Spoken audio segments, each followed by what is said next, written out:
Welcome back to another guide, and in today's video we have the VEL46, a highly satisfying gun that we all love, basically the MP7. I don't know if it's the iron sight or the low recoil, but honestly you're going to love using this gun, although it is a little bit weak, so be prepared for that. So as always in my videos, my aim is to make sure that you understand the best game modes, the best class setup, have all the hints and tips to do with the challenges, so at the end of the video you have a clear idea of exactly how you're going to achieve it in the fastest time possible. Again, feel free to skip around, use the timestamps that have been made available, but if you do find anything useful, don't forget to hit that like, and any sub would be greatly appreciated. Let's get straight into the video. So the first thing I'm going to talk about is game modes. Remember to pick the game mode that is best suited to you and the one that's going to give you the most enjoyment. I'm just going to recommend two different game modes that might help you collect that XP quicker. Now the first game mode I'm going to recommend is Shoot House. Shoot House is absolutely perfect for SMGs just because it's a small map with high intensity. The other reason though is because it has kill confirmed and hardpoint mixed in. This means you can collect a lot of weapon XP with kill confirmed and then complete the challenges in hardpoint. That makes Shoot House one of the most perfect start to finish game modes to completing challenges.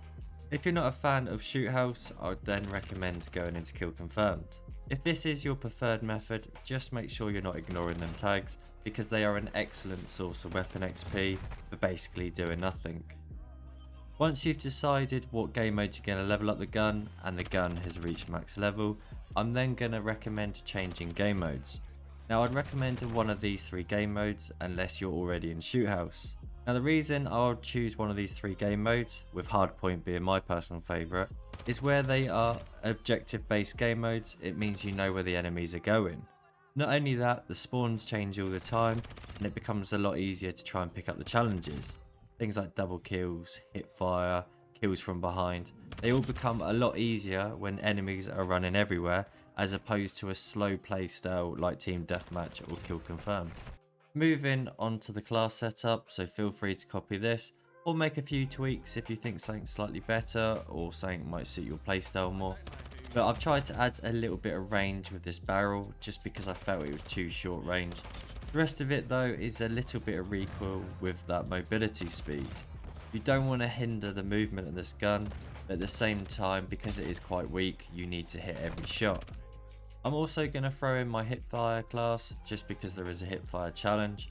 I did play around with various different things that said recoil, control and accuracy and I didn't really notice that much difference. The only two attachments where I noticed a big difference was the pineapple undergrip and the laser. Here is the rest of the custom loadout. Feel free to copy or make some changes. The only thing I will say, this is mainly designed for Shoot House, but it would work on slightly bigger maps also. The only thing I'm going to say though is if you don't like quick fix, another good perk that I'm starting to use is Bird's Eye. If you're in a team that is stacked and is going to get lots of UAVs, then Bird's Eye is very useful because you'll always know what way the enemies are going and what way they're facing. On to Killstreaks, and if you're someone that doesn't pick up big streaks, then I'd highly recommend changing to score streaks. This is going to allow you to get kill streaks based on collecting tags, standing in the hard point, but also getting kills as well. This means that you're going to pick up them UAVs and counter UAVs far quicker, that not only is going to be beneficial to you, but your team at the same time. For the last section of the video, I'm going to go through all the challenges and try and give you guys as much help as possible.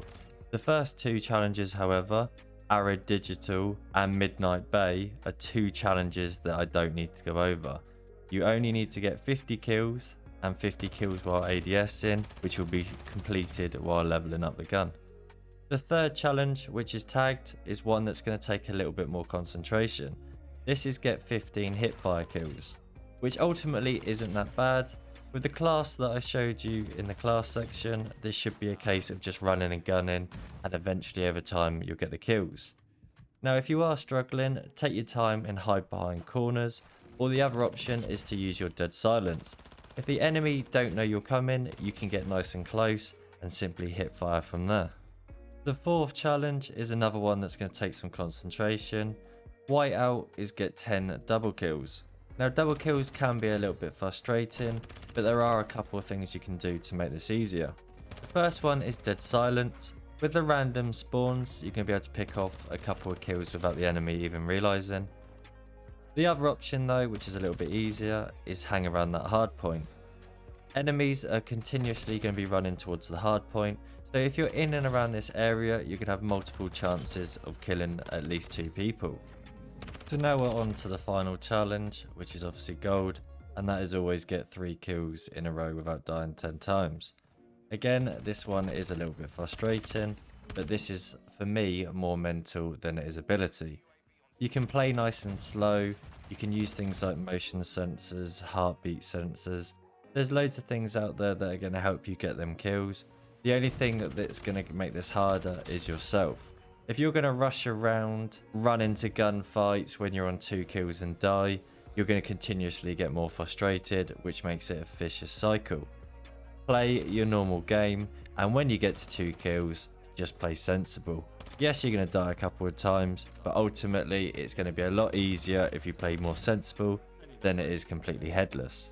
Hopefully you guys have enjoyed the video. If you have found something helpful, I'd really appreciate the sub. Hopefully see you in the next video.